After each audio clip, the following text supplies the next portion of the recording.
你都开工做什么？开工做什么？真知道老母慈悲哦，想想嘅天呢要打叫，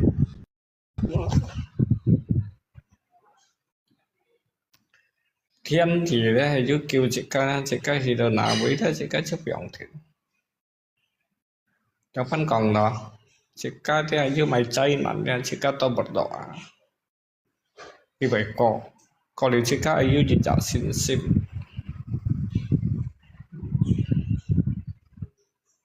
本人啱嘅三度咪好，你鋪上啊，你ยังไงblock你mày, cho đấy chứ, xong rồi tụi mày,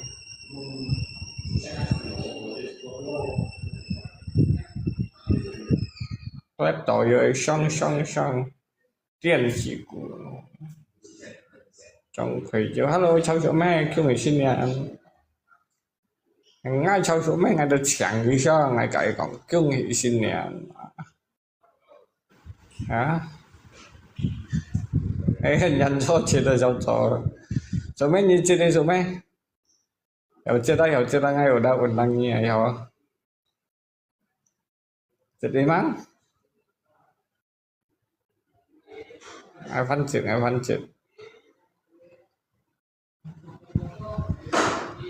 như chỉ sang hiểu sang không kiểu chậm luôn ngay ai muốn nhà ngay chỉ chậm muốn yêu cả kỳ boy à với chuyện lại hiếu ấy về tính rồi nhỉ.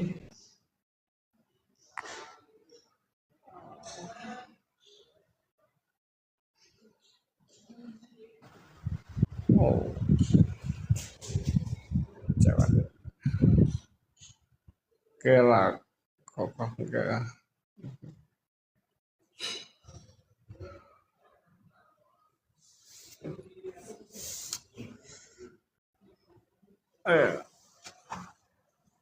sao trò khai công rồi sao trò bài gì sao trò bài chứ giờ múa được khai công trò sẽ ngay liều to nhật ngay khăn hay mày nhít liều ở đây được kiến ngay khăn bắt họ gắn bắt họ kiểu họ ship gì ship nhỉ. Đứng theo cái mọi may xăm vụ ngày may ngày 10 chục anh sau anh phút ngày may rồi may đồng theo may xăm theo khổ may xăm theo xăm ngày kinh bình chọn đã bỏng cho để xăm mà cái mô lý còn tỏ ngay mô chó hay ví dụ ngay chỗ thì còn cái kiểu mô lý àแต่ngay may dịch theo khổ giờ một chỗ căn chỗ đó xin khổ thế chỗ ra lòi nha là chuyện nó chỗ 16 à.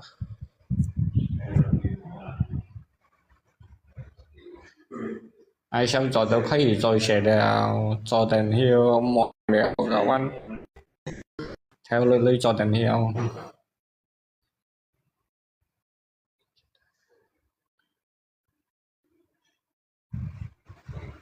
nhớ anh đó à hin sò lì hin à như chim đâu như bùn gì như chim mai giờ như chim ngoài khăn ai chim dần ta vô lý ấy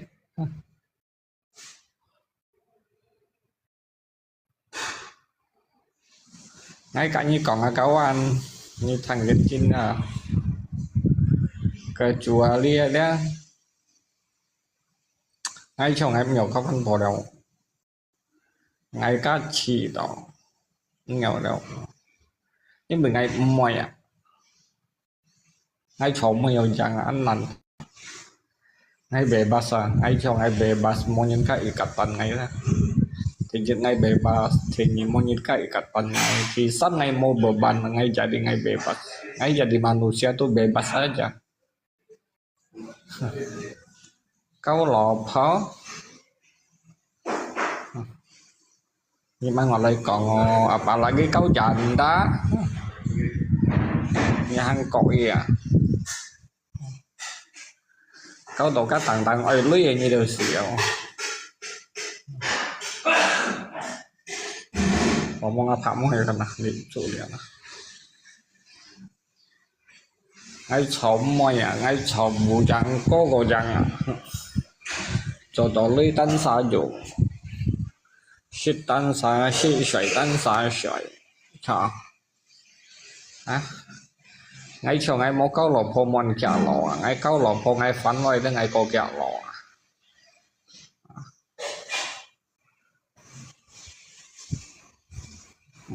mang học còn đi chuối nhớ ra biết chia cao đéo à nhận cao cao đi à ngay cao ngay chốt còn ngay đồ cao lì đồ cao anh cái tới sao là ngay khi không còn gì là cây sau ngay không còn mà à tiêm khuấy tại là cây sau ngay cái bên gì ngay à bên gì ngay thế mà chơi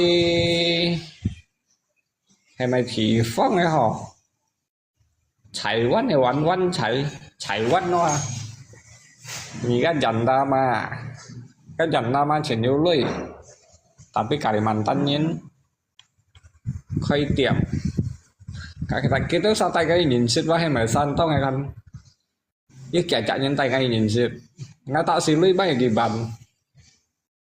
có nhà ngã tạo xí lưỡi kỳ bàn nhòng cái sau phổ trai kỳ bàn cái kia bắt về kỳ bàn hay món nào anh bảo bao vùng ngày đâu cái tiền vào bao vùng ngày để bằng ai mua chim gì kiểu chim ngày trả lên à cái ông nhà này lấy không còn một cái như anh tối lấy ngày chỉ tỏ rồi cái một gì xí họ mới dùng xí mới tùy phù ấy anh dùng lấy tùy phù ngày chọn một gì xí nó sẽ như thằng đó chắc cầm xin dùng lấy lại tùy phù ấy đó các nhiều chọn nhiều các bạn cả lối dùng xí mới tùy phù ấy đó các tôi hiểu cái còn cầm xin dùng lấy lại tùy phù ấy số tốt cả ngày còn có ăn tối cao tiền này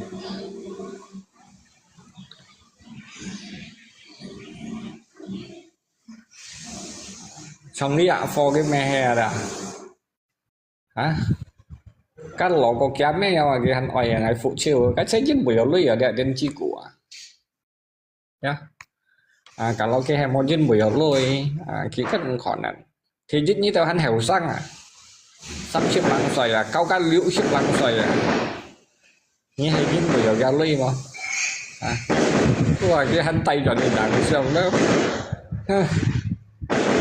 sắp xếp lăng xoay cả các liệu xếp xoay như các tiêu lò đều phá xa ra nhìn chi nào bao lô bà lý á yeah. Theo cao phổ yang chọn anh theo cao phổ chọn tapi saya udah cuci rồi chủ kari ayam kari ayam đó hầm tàu kari ayam những cái mà mày bù lay á thì các thân em còn bù lay cây các bù lay cây ở bên nắng các sẵn tấn bóng kiông làm pa thùng chi biển hơi cào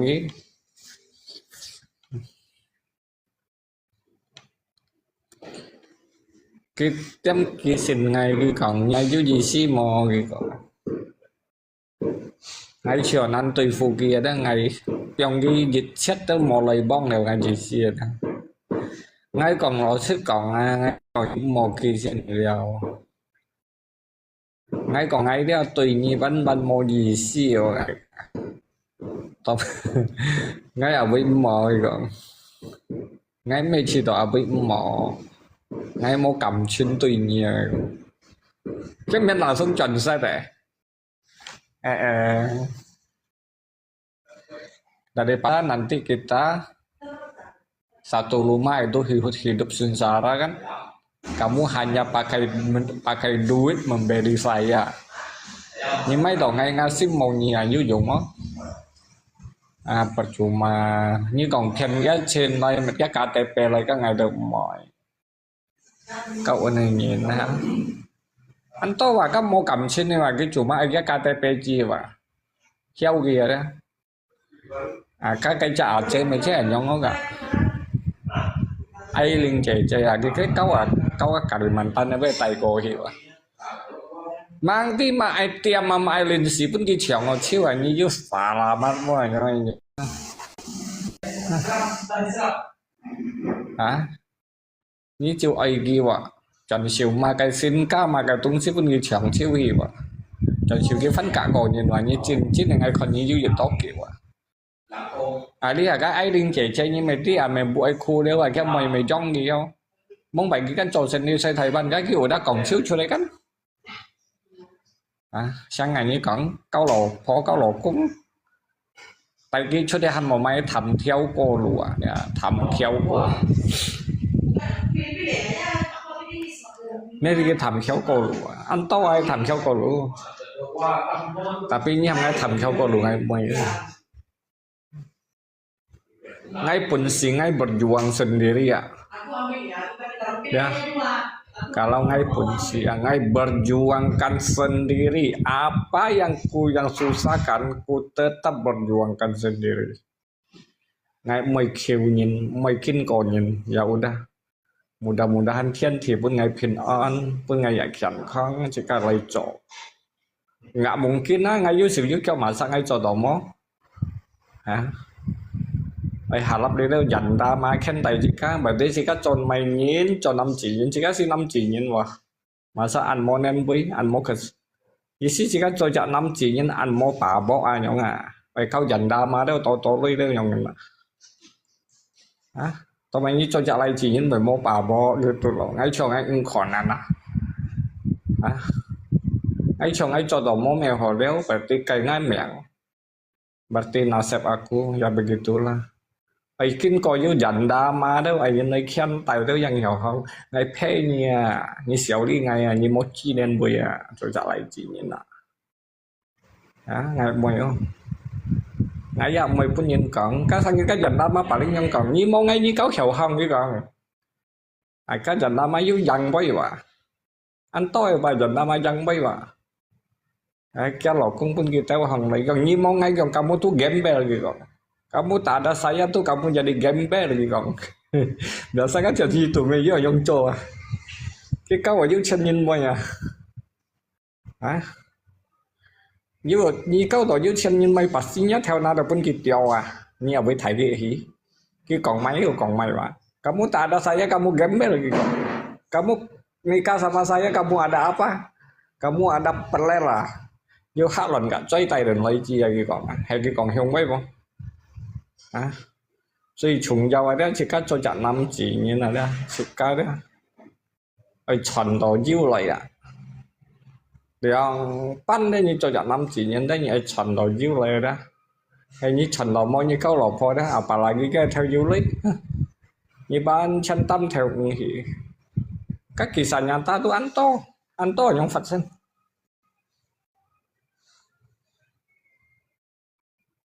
cái cá theo tôi lui cái 5 cá theo cái mò lui anh kheo câu đầu kỳ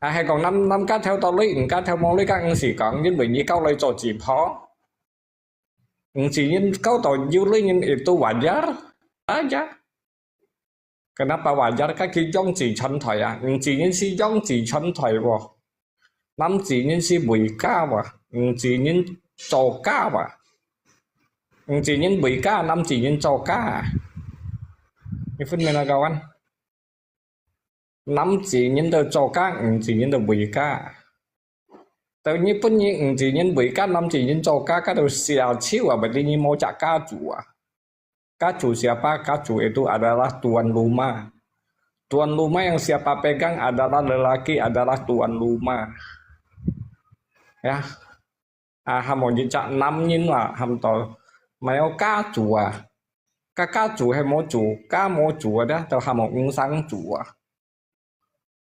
ya obat habis còn chơi gì cho đấy aja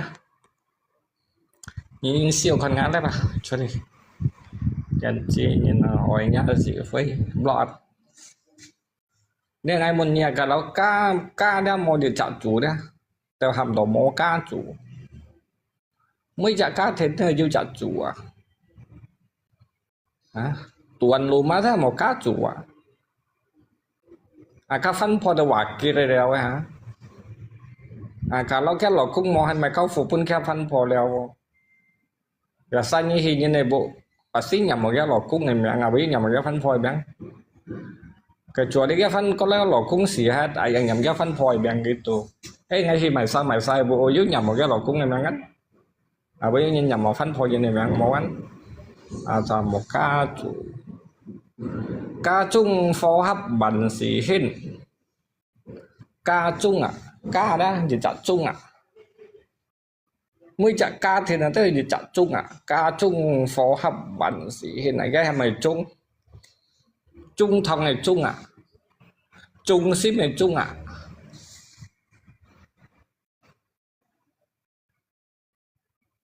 một lần xài gì bởi bữa ngày bữa lo đó như lần còn bây giờ bữa ngày bữa lo tao không tao cá thiên buồn nó đều mồi xỉu đó lời đâu ngay mồi cá thiên buồn mồi xỉu đâu lại xỉu hi dịch lên nào kèo đâu mới còn lỏng lên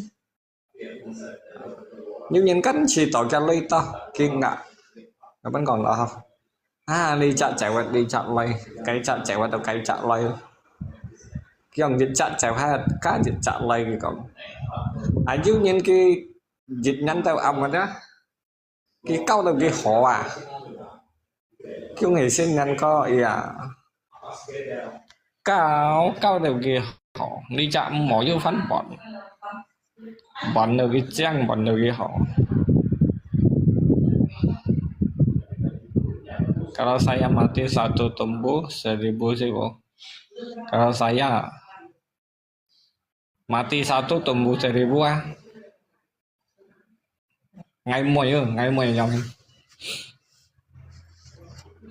ngày thổ mùi ở chân ngày chiều ngày mùi mấy còn ngày mỗi nhân ấy kêu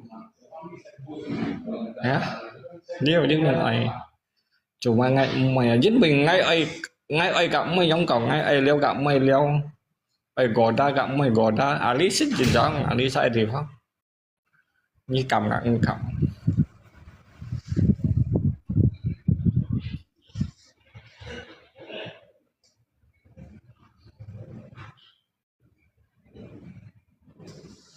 cầm ngóc vị kia khi nào vị kia giờ là ngon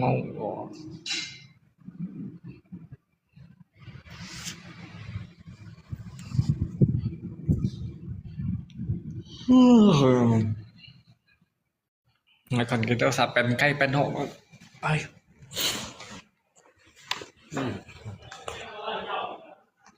ada makan penggang nggak itu itu mana tuh penggangnya oh itu belum selesai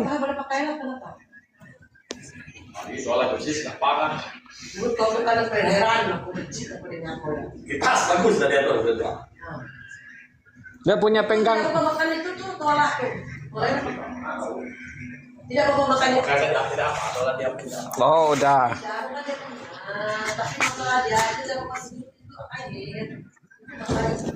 ini tidak ambil nanti lupa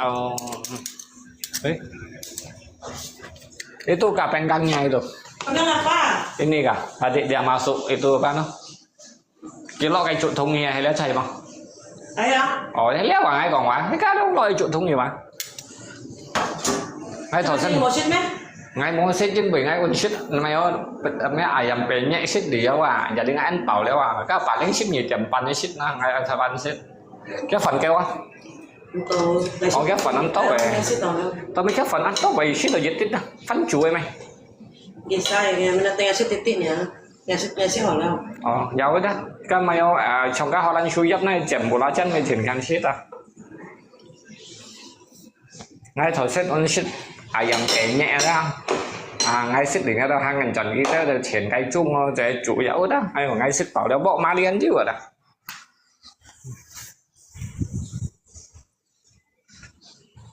theo cặp theo các phố còn học theo các phố còn học theo các phố hạ cá nhân hay dạ ngay còn mắc cái bây giờ thằng xí đó theo các phố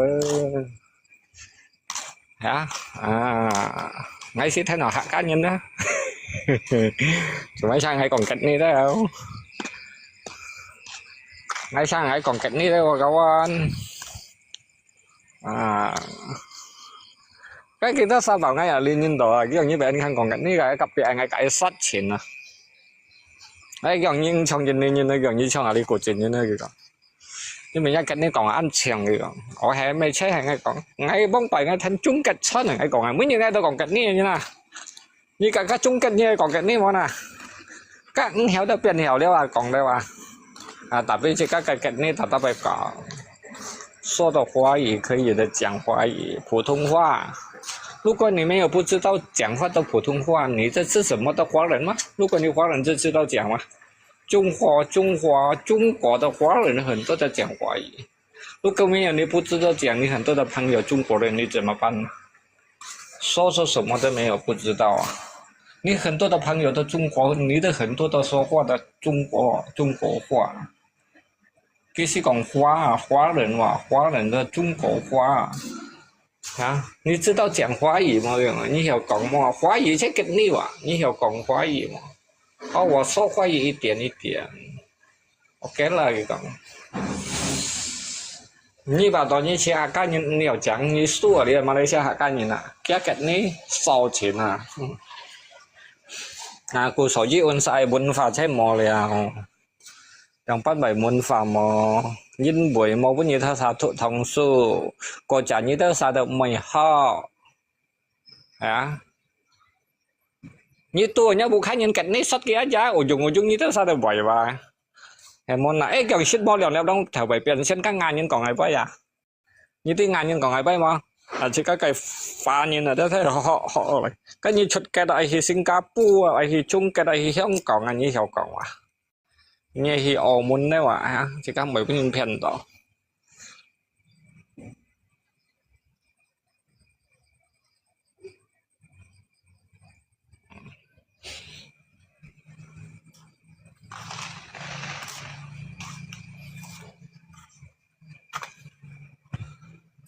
ai cha hải đăng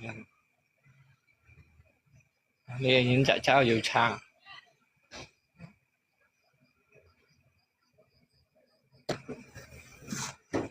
theo các bộ ship bảo này ai giả bút theo bằng ship thì sao nào cháu xin theo ship giả bút theo ship ai chạy mua ship chào anh muốn thân là nghĩa nó hạt kiểm bao lấy không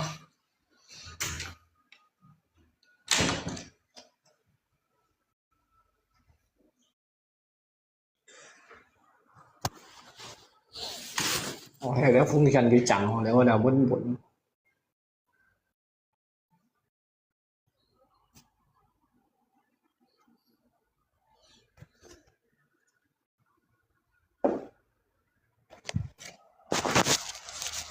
mày kẹo mà ngáo thằng gì này ai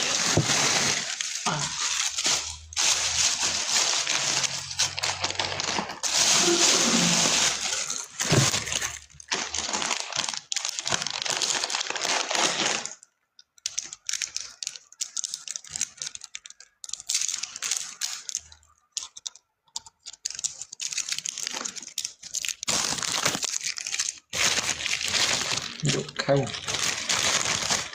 dòng bánh đấy khéo là dòng bánh đấy đã thông thì quỷ liền đó đấy vì ngán trong dịp bóc bánh xanh đừng ngon còn mình chơi bấy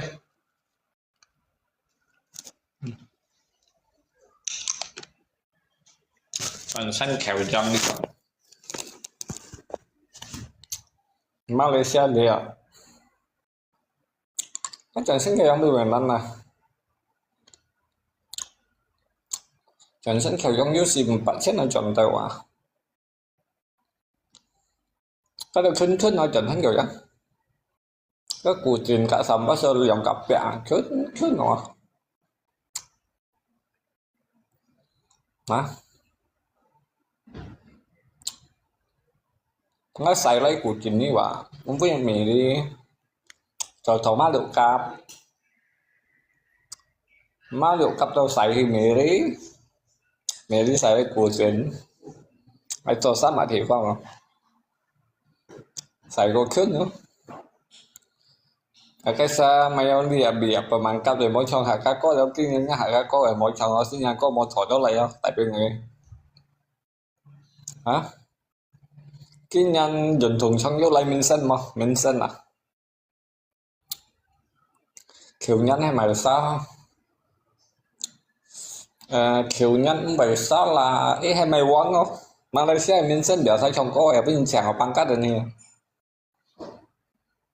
ấy hay mày quăng không Thomas Wang à hả hay Thomas Wang á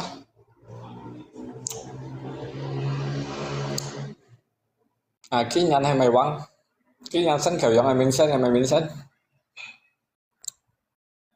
kalau chẳng itu ai còn cái mình xem tùy thằng Hồng coi ra trong họ chung à trong họ chung thỉnh thằng trong có cái kiểu nhân cái dạng mình sân hay mày mình sân ở trong sinh ngắn coi à ngày kia ta điều có lẽ xẻo vét cho tật xẻo he đó ở cho tật cái dừng thù như nào các mày Malaysia mình sân mà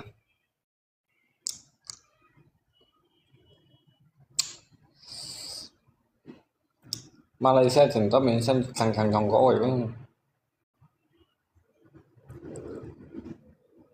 vì chính sách thì lọt được không nghèo đâu vì chính sách còn gì mà này cô trên ngay cô trên mới dẫn tapi patut ngan đi hồi dẫn ở vị trí sống phải khi nào vị trí sống nói chập vào mẹ tidak ikut ngay mau tensin lùa kawan ngay mau tensin lùa đâu như một mình ngay tensin lùa ngay mát cả ngày động mệt phải nó nakasimpang lurus saja, dorong satu kelas lurus saja.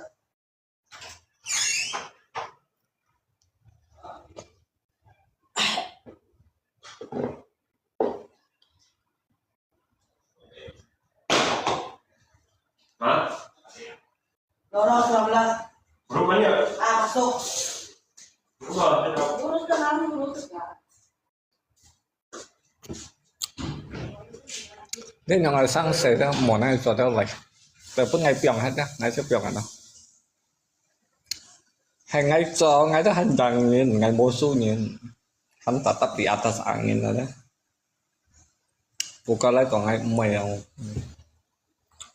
thì dễ mọi gì thì nghĩ bên lãnh sư thì sao nghèo cho thì sẽ tập gần thái lãnh sư ujung bỏ trên xỉa lang các tàu ăn nằn cậu tuy dùng rau ấy chỗ ngay tại nhị ship nhằn thùng ở đây nhị ship lăng nhằn thùng ngay ship kiểu xây lọ tỏ cái phụ nhiệt ngay xì ship nhị xoay giờ đi được to nhằn nhị ship gì nhằn hay nhập nhằn đó ship kiểu xoay và cái lượng chân khùng xăm nhằn ha lượng chân khùng xăm nhằn ngay xì hơn được to nhằn mình đi nó sản xuất một máy khéng ở điện kiểu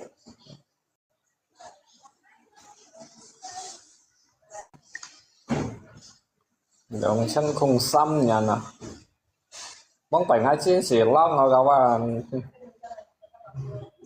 lượng chân khùng xăm của lăng là lượng chân khùng nhị ship được nhằn nhị ship xăm nhằn rồi các bạn nếu tầm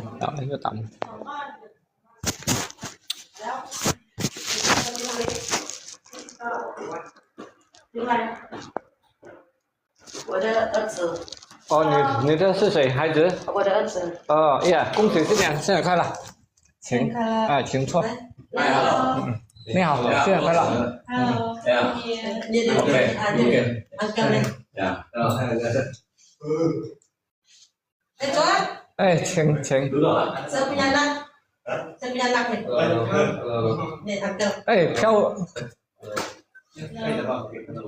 trong ngoài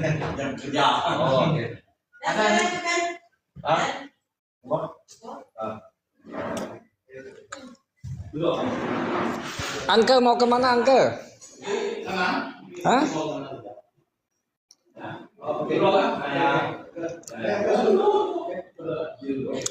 jadi ngay cạnh như còn nè ngay cho để nhỉ sắp xong nhận đâu à makan tengiling tadi. Mana makan tengiling?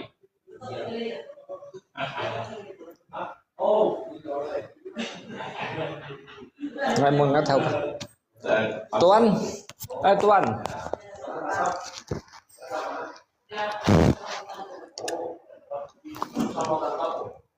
Tuan kemana Tuan Tuan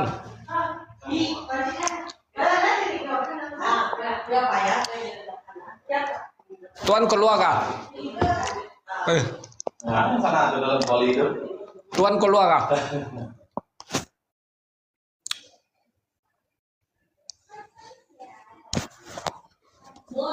Ada sekor. Masih tunjukkan. Ini ada nih, satu ekor lagi kecilnya.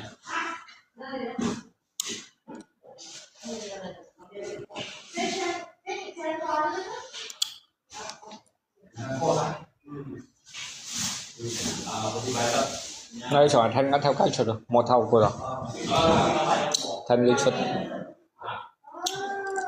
còn kia pun ngay chuột mà còn Tuan keluar kah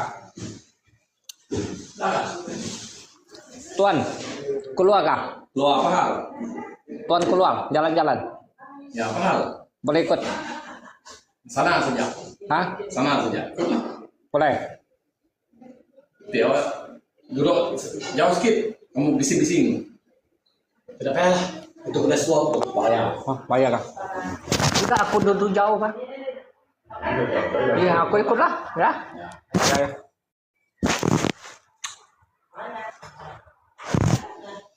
ok thanh ok chọn hỏi hay nào lấy bố đi khu mày không cái tao sợ rất muốn thầu đấy đây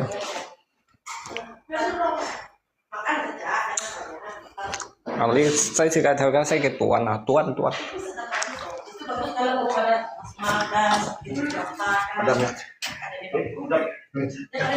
kalian tidur ah? Kalian tidur ah?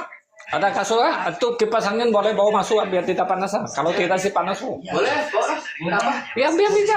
Aku cakap sama Tuan dulu. Oh iya semua spare part. Dia boleh makan, dia sudah makan. Ya makan. Dan Tuan. mana isi belum saya masak dulu, saya masak saya kasih. Kipas angin. Ya isi banyak kan? Pengen kau mau cewek. Kalau mau menuju sekarang menuju itu. Tuan kipas angin boleh bawa dalam kamar itu panas mereka tik. Nah, suruh dia bawa. Itu aku masalah saya masak. Nah, dia orang mau pakai dulu nih. Ya. Asal ambil letak sini dulu. Oh dia mau pakai kah? Nah, dia orang duduk sini, ambil bawa sini dulu. Nanti selesai bawa kamar. Iya, ini dia orang mau pakai dulu. Oke oke. Extension itu satu kali. Bawa. Sini. Telepon kamu tinggal dulu itu. Ya. Telepon kamu tidak akan lepas dari sana. Ya, ambil ini. Nah, ada sampai sana. Oh, tidak ini pendek. Mana yang panjang? Ada kamar. Nah, ambil yang panjang, pasang ini dulu. Panasin. Masih kertanya. Nah.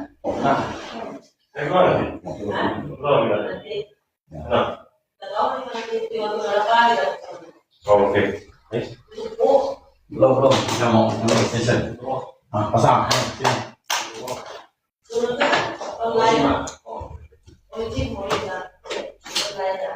Nah. Sudah.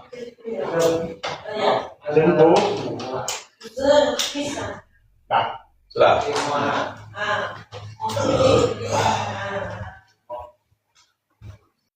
Bah, Meng, ke dalam. Oke, ke dalam. Ngồi tay here. Tunggu. Sorry.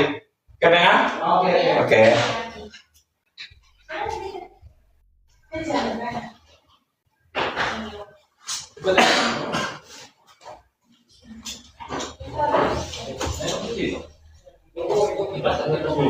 Meja. Dapur. Wow. Meja makan kamu.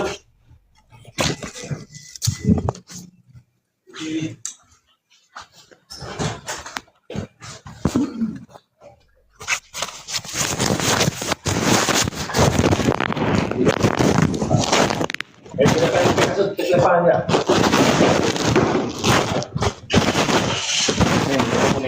Sudah. Hah? Ya.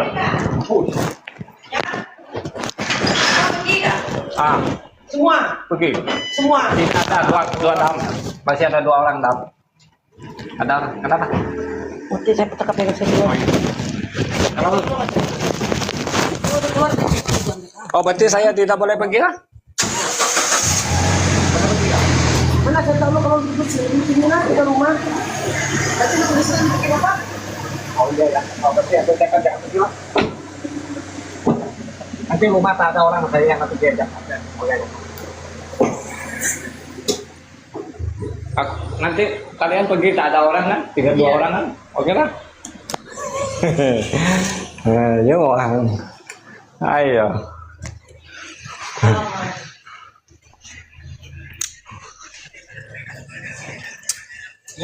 Kita jadi. Takut nyonya itu keluar, nanti saya mau tutup pintu, buka pintu itu kan. Kalian kan baru datang, tidak tahu apa-apa kan? Nah, dia suruh saya sini. Ya oke lah, saya pun nanti sana duduk terus. Kalau memang kemarin itu aku tuh balik, tak mau duduk. Ayo, anh sau AC chơi lấy sân.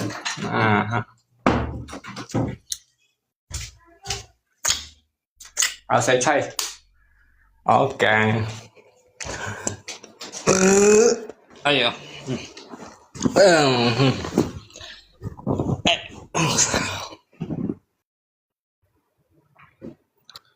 Tại bên mày thải bình sĩ cha lấy. Một còn mà gầy.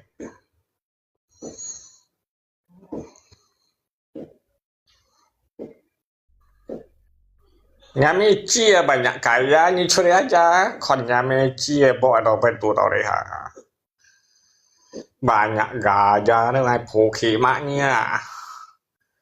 Trên đường phủ khí mãi đó ngay trái kìa, chào đấy, bọt khẩn nào đấy. Các bạn tại bên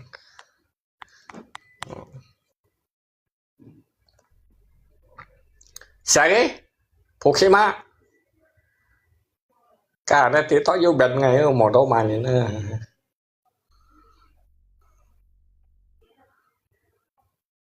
Punya band sam như là punya là kìa mẹ chỉ có mà nhìn là. Tapi hakim mau kau dengan dia bayar. Sudah emak tidak pulang mau Trần. Ih, nge HP cái chọc hiểu.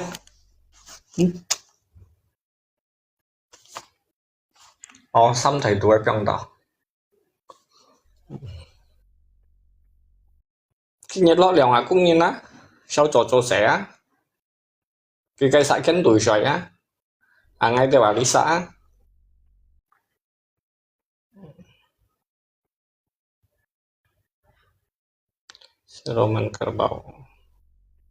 Si Roman Kerbau berarti mayo nyumo bong. Cái mày ăn chăng cái đồng chỉ mày lấy.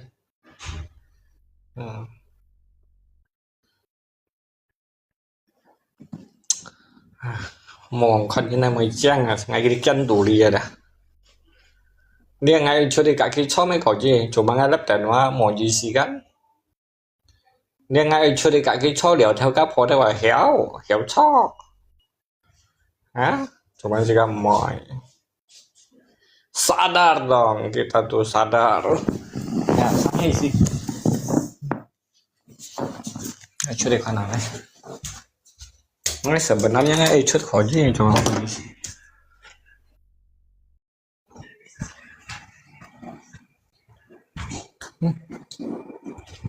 Oke, Mahlep, oke.